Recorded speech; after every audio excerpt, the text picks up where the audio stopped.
begin? It's often said that the role of a historian on these occasions is to say, well, you may think all of new, but it's not.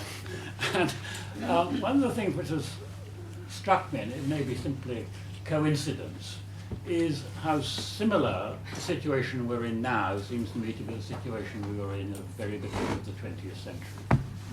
And if you just take up this issue of parents as the causal agent, parents, or more particularly mothers, were in the early 20th century the causal agents of babies dying. There's a huge rhetoric about this, that careless and ignorant mothers are leading to the deaths of infants. And that leads to a process of the politicization of parenting, very similar to what we've got now. In fact, possibly going even further. If you read that wonderful book by Pember Reeves, Round About £1 a Week, which is about parents struggling in poverty in Lambeth, it ends up with Pember Reeves saying, well, what's the agenda we go forward to? We go forward to an agenda where the state is co-parent with the parent for the child. I don't think Jack Straw or any of his equivalent would actually dare say that quite as bluntly now, but that's the kind of seriousness of the situation people see it in, because children are the future of the nation. Mothers in particular are inadequate, therefore the state must step in. So that's one sort of thing saying, well, it's not, I could say nothing much new here. But in fact, I do want to say things are rather different from the early 20th century, and I want to link it to what Frank was talking about, the erosion of parental authority. Because I think there is a moment in the history when parental authority does get eroded, and I would associate it with an economic factor around about the middle of the 20th century.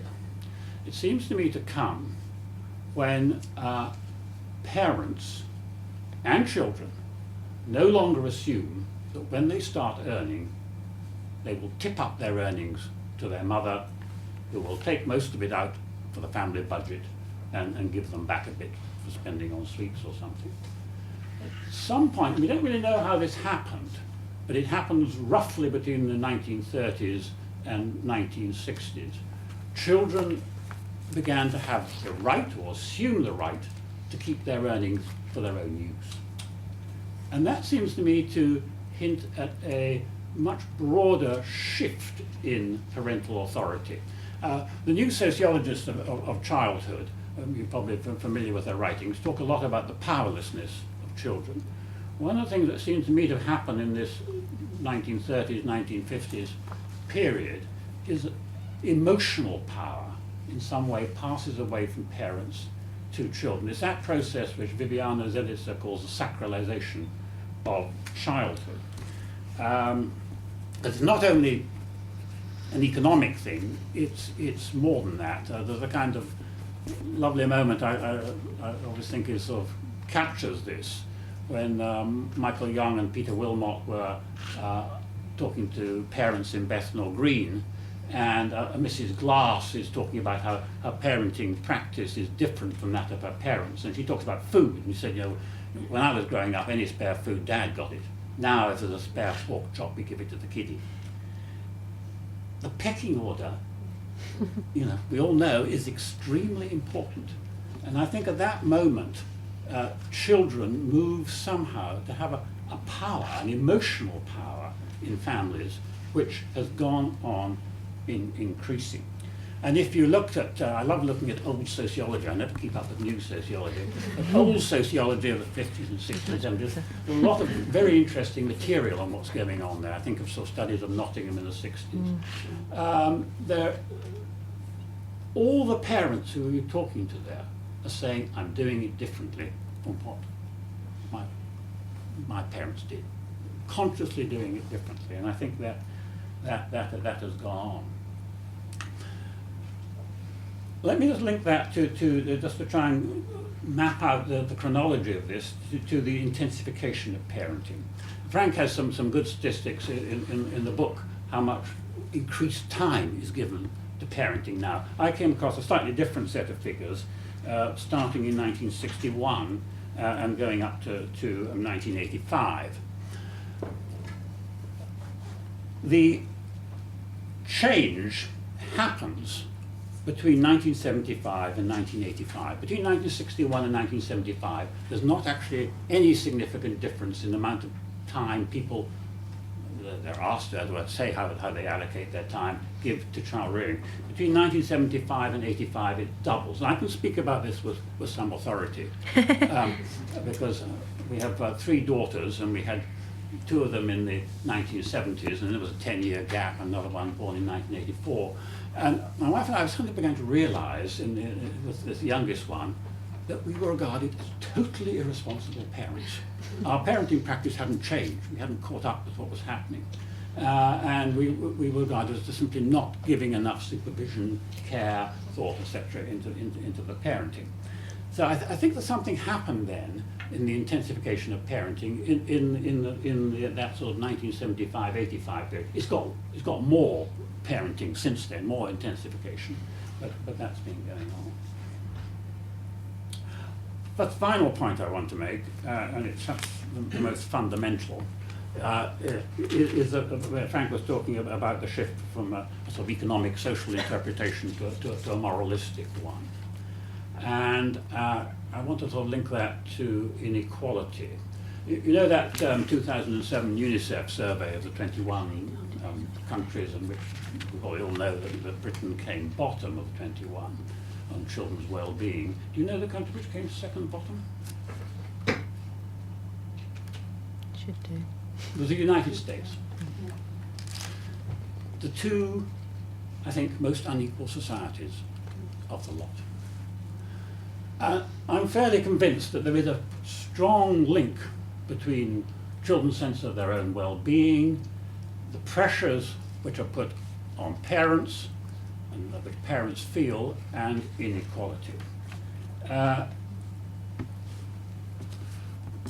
is so much hanging parents now in unequal societies on the outcomes that they can't help but feeling. If you lived in a more equal society, it wouldn't matter too much how much parenting time you put in, because you'd know the outcome would be roughly the same for everyone. In unequal societies, the pressure is there the whole time. And I would, if I were trying to as well get out of the situation we're now in, of paranoid parenting, I would put the emphasis very much on reducing inequality. Thanks, Hugh. That's really useful points there. Penny, do you want to go next? Well, I don't mind. It's up to you. Yeah. Okay. Yes. Yes. Gosh, where to begin? I mean, certainly reading the second edition, which I've done over the Christmas period, one just has this terrific sense of yes, but. And I feel that you are very persuasive in many ways, but I think you're very selective, certainly in terms of what you take from research.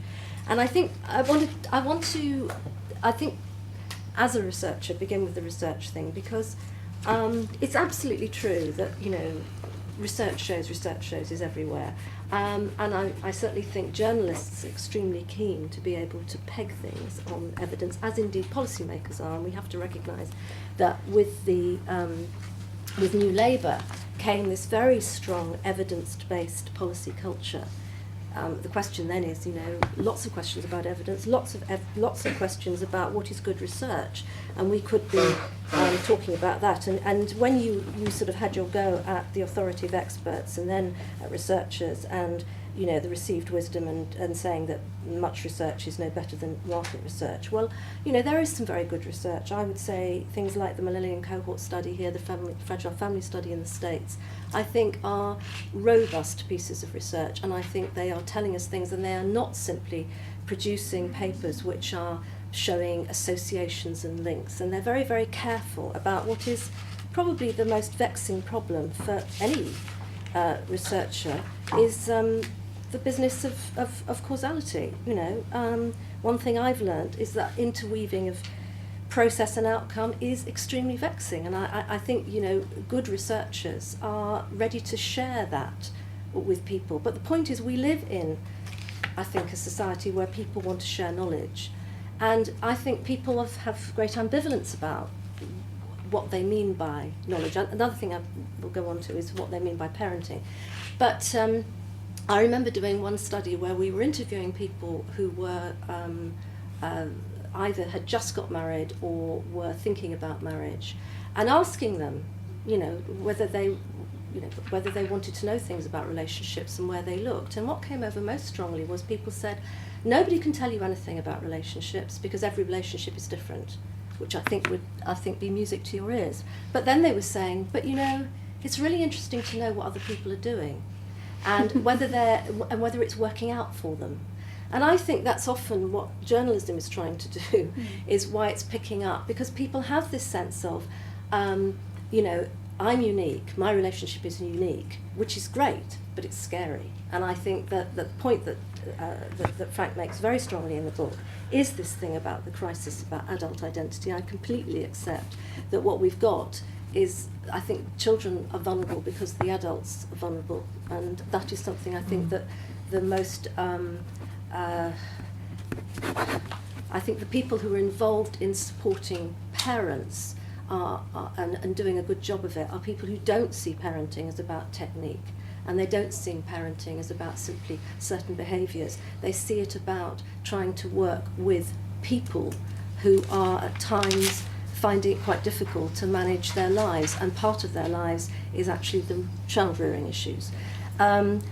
The other thing I wanted to draw attention to was something to do with policy, because I think this is a difficult one. I mean, you mentioned Jack Straw, and I've been around long enough to remember when Jack Straw announced the Supporting Families document in 1999. And certainly the tenor of that was very much one of, we want to support families. There was a great deal put in that about the sort of the fear, which I think has dogged New Labour in many ways, of not wanting to get caught up in the family values agenda of the Conservatives, as they were then. But what came along was the Victoria Clambier case and the Lord Laming's report, and the public reaction to that, which if you go back and look at it, public reaction, newspapers, whatever, and out of that comes Every Child Matters. And I think you have to recognise that that's where Every Child Matters came from, and it was about trying to say, we are going to try and see that children are looked after and protected. Now, of course, it's within a context of extreme risk, and so but it was powerful, I think, at the time, if you were working in the area of generally families and parenting. And then, since then, we've just had the reactions to that, because Every Child Matters now, and if you've worked in this area and you know all the five, which I think I can't remember because I've sort of fed up hearing them, we've now had the reactions. And I was just thinking quickly, one of the reactions was that the Social Exclusion Unit, Task Force now, whatever it's called, in December 2007, exhorted us to think family. In other words, don't just think of children, think about families, because families are a network of relationships. Wow, and one of the problems we've got in delivering Every Child Matters is that we've segmented people into, there are children and there are mothers and there are fathers and there are grandfathers, and suddenly this great revelation that we're going to think family.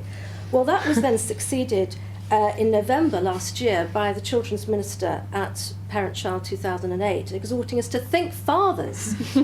We've all got to think fathers. That is the problem. We're not thinking fathers. And then, just before Christmas, Ed Balls, the Secretary of State for Children, Schools and Families, which in itself I think is always an interesting sequence, exhorted us to think relationships. He held a relationships summit. But I'm actually quite encouraged if you think relationships, because I think a lot of what Frank is saying in his book is that if we actually attended to the relationships between parents and children and parents and the whole kind of relationships of people in society, that people are, then in a way maybe we would not get into this thing about it's all about how you do it and it's all about technique. And it has been exploited by the media because it's such an easy one to do. I mean, particularly for television. I mean, the whole naughty step and interesting. Our head of outreach at 1+1, who's a British Ghanaian, was telling me how, with her fourth child, at the age of 3, her children. She's got her eldest child is severely disabled, 18-year-old. She has 2 children from her second relationship, and then this third child from her third relationship.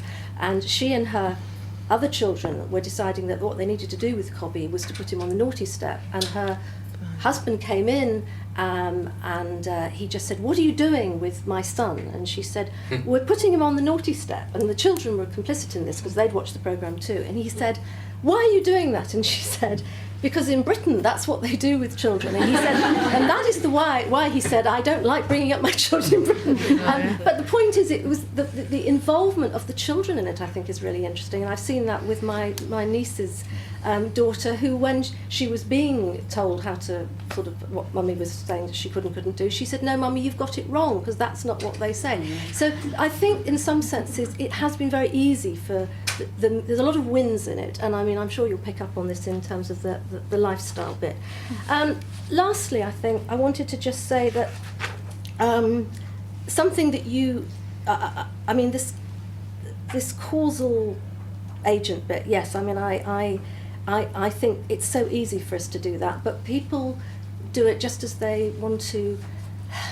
I suppose it's part of when you're trying to make sense of what you're doing, or when you're a new person at anything, is that you ask other people. Now, of course, the idea that we would ask our neighbours, and thinking of the Bethnal Green studies and everything else, but as you rightly pointed out, and having done my major piece of research, which was following people from when they got married in the late 1970s over that sort of next period when they became parents, is this very strong sense of we're not going to do what our parents did. And that seems to me a quite healthy thing anyway, but it was also partly because we live in a society where, you know, there is evidence, there is research, just as many of us will be thinking about our, you know, how much wine we drink, or, you know, our lifestyle in terms of the chances that we're going to develop cancer. We all live with the fact that we want to know what evidence there is. Now, how good we are at being able to assess the quality of that evidence, and quite clearly the way that the media mediates our understanding of evidence is a big issue. But I think it's exactly the same with parenting. People want to know what works. They might actually say to their next door neighbour, "What worked for you?" If they're reading Times Online, they might be looking at what works for people who blog or go on Times Online. But I think that's part of 21st century culture, where we are always trying to seek some idea about what others have done and what has been successful. And the inequality thing, I absolutely agree with you. I mean, that's one of the things that you notice when I was at a meeting of researchers several years ago when Sweden was chairing the EU, and there were policymakers and there were ministers from England and Sweden and researchers from both countries. And at one point, when the then minister, I can't remember who it was for work and pensions, was explaining the difficulties about bringing in certain levels of maternity pay and thinking about paternity leave. She said, you know, we have to deal with the fact that people at work may actually feel quite angry that parents will get these benefits. And the Swedes were just looking and saying, what do you mean? And they didn't really understand it. And they says, but you know, children, I mean, they're all part of our, you know, they're part of all of us. And that was so profound, that difference. So we are a very child-unfriendly society. The fact that we're obsessed with children is maybe because we don't like them very much. Okay, thanks, Penny. Can I just ask you one thing about this? Because to my mind, one of the developments that really sums up the curiosity of the culture we have now is the Climbié to every child matters, to every parent matters. Because see, the whole thing strikes me as very curious, that idea that coming out of something so profoundly horrific and unusual of Climbié, you can have every child and then every parent, this sort of segueing between this event and then an overarching programme about every child and every parent. I mean, part of me just thinks it's profoundly insulting to create a connection between all parents and what those people did to Victoria Climbié. And the same thing sort of, the same thing sort of gone on with Baby Peen. And I just wondered does that strike you as, does that appear to you as a talk, you know, you're so involved with this arena of things, does it strike you as curious that this happens? Not really, because I think the thing is, when you're in a circle of people talking about it, you will be with people who are dealing with the really hard end of child protection. And then you're looking with people who are very much within the early intervention framework of building the child health promotion programme and you know, the sort of children's centres, and actually wanting to look at a sort of universal support for young families. And many of those people are genuinely wanting to just simply be facilitative of families' own best practice. But it's within this context. I mean, I think the point is the context is the shadow that people work under. And the risk thing is, it's not just within children. I mean, you know, Frank's written a lot about this and others. I mean, we worry all the time about getting it wrong to the extent that we can't really see our own, I think our own genius at times of getting it right. But I think it's beginning to turn, because I was saying to, I think, someone in the audience here just before I came in, I went to a seminar organised by the Department for Children, School and Families just before Christmas, where they invited, there's a study being done by the Thomas Coram unit, and they invited speakers from Germany, Netherlands, Italy, Denmark, France, to talk about parenting in their countries, and the sort of whole sort of ranks of civil servants there who were sort of have come in the last 2 years were saying afterwards, it's amazing, there's no deficit model there. I mean, they just really talk about sort of in a very positive sense, and they were really quite shocked by that. And the other thing that they were shocked about was the accusation coming from these European representatives of our obsession with certain kinds of evaluation. Particularly references to, you know, the sort of neoconservative agenda, and you know, they were all taken aback because. So I think there is a shift happening, but like all shifts, I mean, they tend to be just from sort of every child matters to think family, to think fathers, to think relationships. I don't know what we're going to be thinking next, but I'll shut up. Jennifer. Yes. Well, I come from a much less research rigorous place.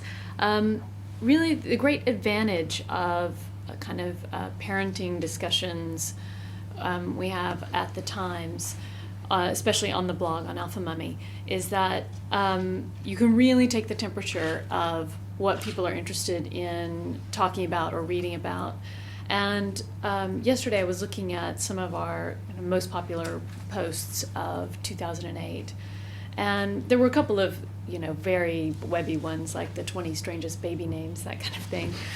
But the second one was a long post that Eleanor Mills had done about Christina Lamb and mothering from the front line, and her being, a journalist in war zones, but also a mother to a very young child.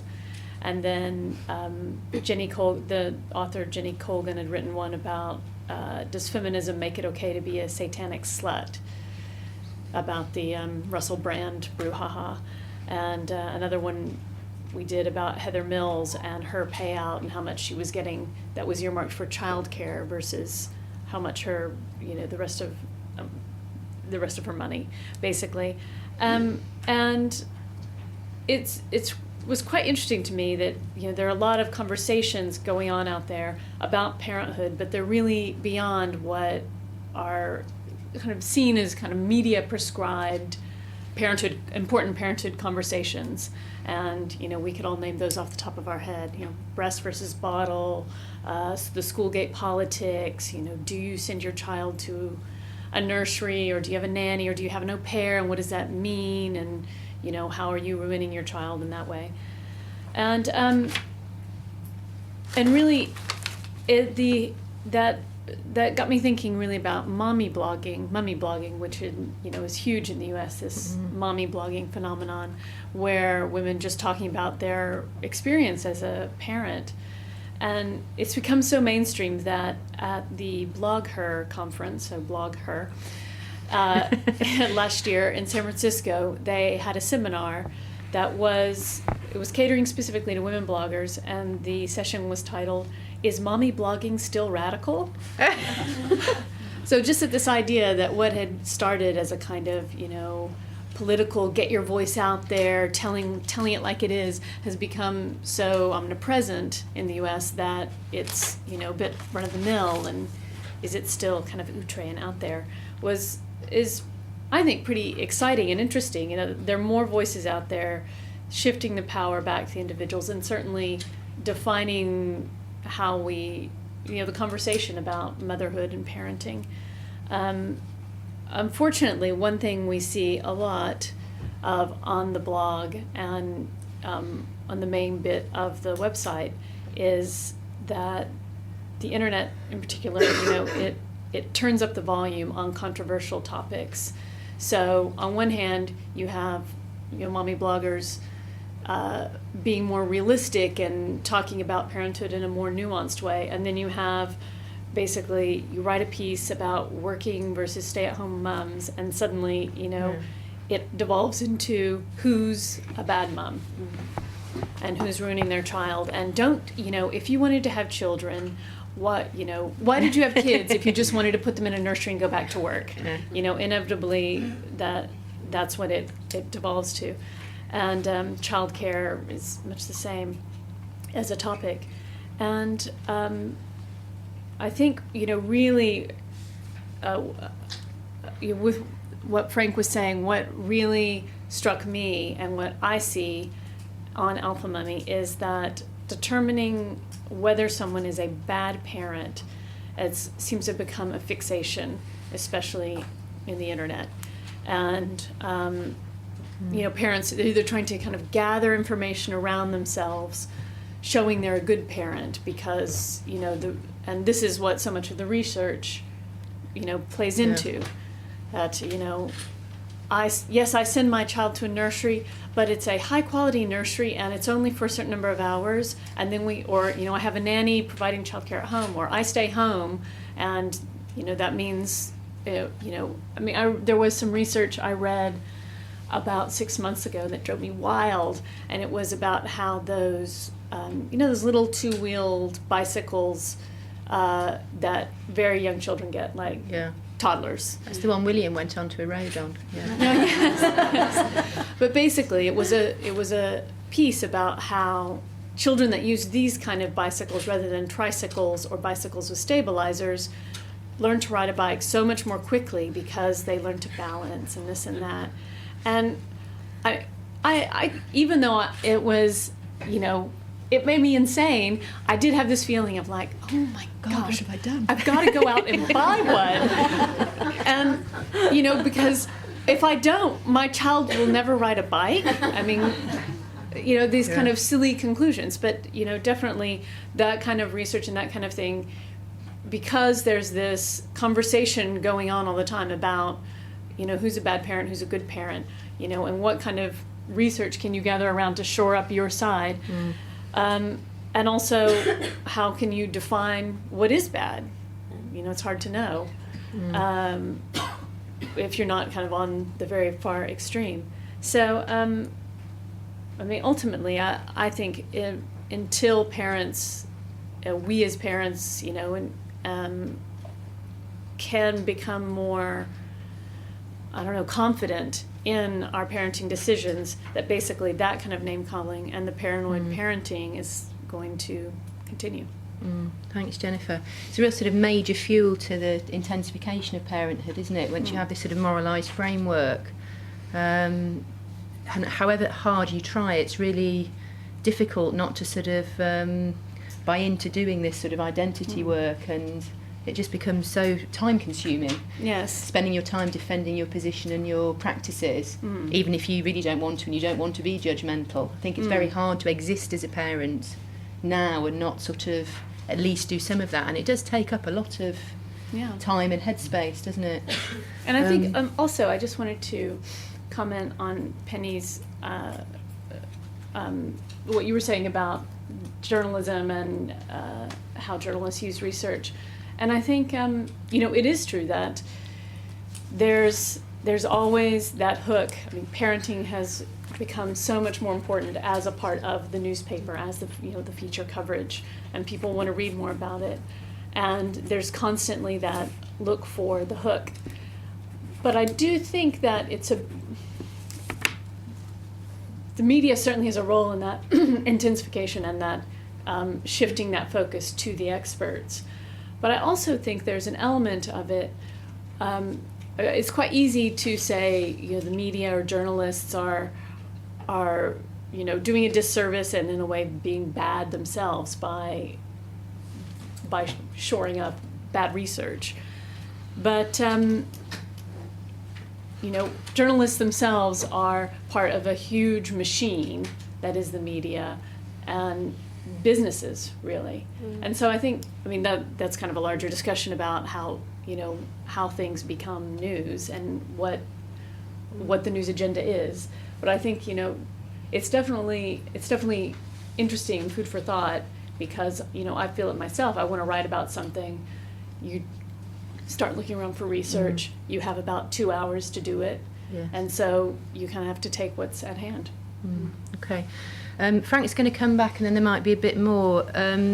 Hopefully Frank will comment on this, but also other people. I think this issue of the historical toing and froing, the thing that you raised right at the start, it's a thing I come across most commonly when I try and say there's something distinct about parenting culture now, the role of the state in particular. The most common response is yes, but, Victorian period into the early 20th century. So I'm interested in that sort of aspect about historical specificity of now. I wondered if I've read one paper about the history of the term parenting, which says it first went into the OED in 1975, so there must be something new. Anyhow, the other thing about research and what is good research, the role of research, obviously important for us. Frank? Thanks very much. I'll stand up because I'm a small person hidden away. Behind a thing. A small complex as well. I want to first of all echo the point that Jennifer was making about the blogs, because I think it's a very interesting and important insight, because really what she's also saying is that these days we are so promiscuous with our condemnation of each other that we just oh, that's a bad mother, I don't like what she's doing. We all continually, almost without thinking, morally condemn one another. I got involved on the blog situation because I wrote an article defending Sarah Palin, of all people. I don't know if you recall. She was criticized very severely, also by feminists, for going back to work very, very fast. The argument was, what kind of woman is this potential vice president who goes back to work 5 days or 6 days after she's given birth? And there was this huge row that broke out, and I said, there's many things you can criticize Sarah Palin for, but the fact that she decides to go back to work isn't really one of them. And I think it's very unworthy to kind of morally condemn her for her decision about, what kind of strategy she adopts for bringing up children. But the vitriolic hatred that was directed at her decision about daycare, I thought was really, really interesting. I want to say a couple of things. One about research and one about history. History, my next book is on that subject, precisely because everybody makes the point that it's always this. Well, I know you're not saying that, but some people have said there's always been these kinds of problems and everything else. And what I've become very interested in is doing a study of what I call the decline of pre-political authority. And by pre-political authority, I mean not the public forms of authority, but the authority of the parent, the teacher, community people. What's the connection there? And I think you're right that outwardly, many of the things that I describe already occur in the 19th century. And in fact, if you read Mills, he's already saying we need schools precisely to take kids away from their parents, because we can't trust their parents with that. So outwardly, there are some very similar developments occurring, but it's only outwardly because at that particular point in time, the political class and the experts are relatively weak and have to tread very, very carefully in terms of the practical implication of what they're doing. You have to remember that these are days when you haven't got schooling up to the age of 16, 17, and 18. These are days when there's a reluctance to and lack of resources to get really stuck in.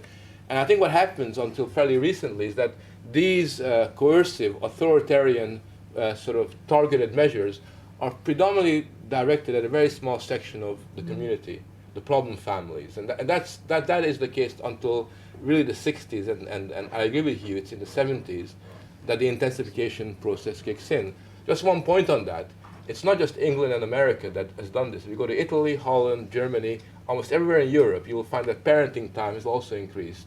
And so there is a kind of a parallel development. It's by no means confined, although it's obviously much more intense in the Anglo-American world. On research, well, I'm a big believer in research. As a social scientist, I wouldn't be a sociologist if I didn't.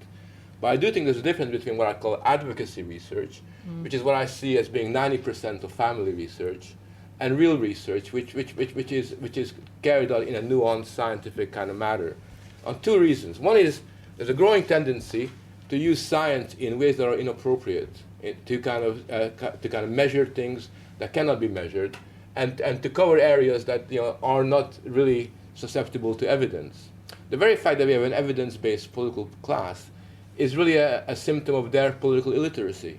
When is Brown going to say this is a good policy or a bad policy, instead of saying this is what evidence shows? I mean, we're just hiding behind the evidence all the time. And I think what that has led to is the flourishing of advocacy research, whereby politicians commission, the state commissions people to do research, to tell them what they really want to hear. And when on occasions you have sociologists or social scientists that tell them what they don't want to hear, that's usually suppressed. And that tends to be the general sort of case. And so I do think there's a difference between the research. I also think that family sociology has shown that we have to be very, very careful in finding causal relationships within family life. There are too many variables that occur within society that allows us to simply reduce a series of outcomes to one particular event. And I think that we need a much more nuanced sort of analysis. And family sociology has always made the point that it's very dangerous to explain things by looking at the family, because all of us live in a family. We're all so familiar with it that we end up, in a sense, kind of reproducing our own experiences, our own prejudices far too often, again in the guise of research. I don't think that the Victor Clemby episode is actually responsible for the subsequent policies. It has influenced it, but I think there's another imperative there. I think the imperative is right at the heart of New Labour policy, and New Labour policy in every domain of social life has fundamentally shifted from what used to be called social policy or welfare policies, old-fashioned welfare policies, which used to be called redistributionist policies of the old school. It's shifted from that to what Frank Furedi has called the politics of behavior, in other words, towards behavior management.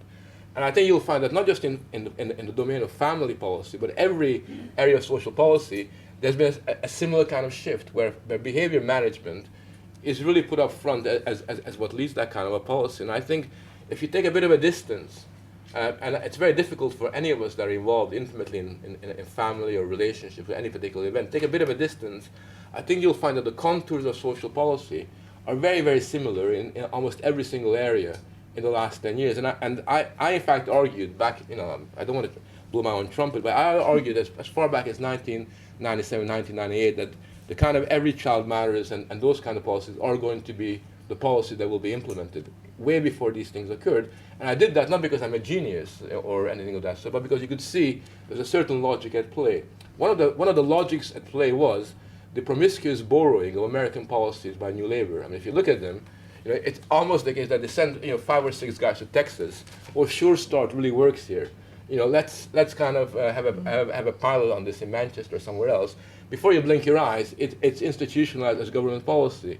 And if you look at the systematic way in which American policy has been plundered by New Labour, you can tell that whatever happens in this country, it doesn't really matter because they're going to borrow those policies from abroad, and that seems to me what has been done.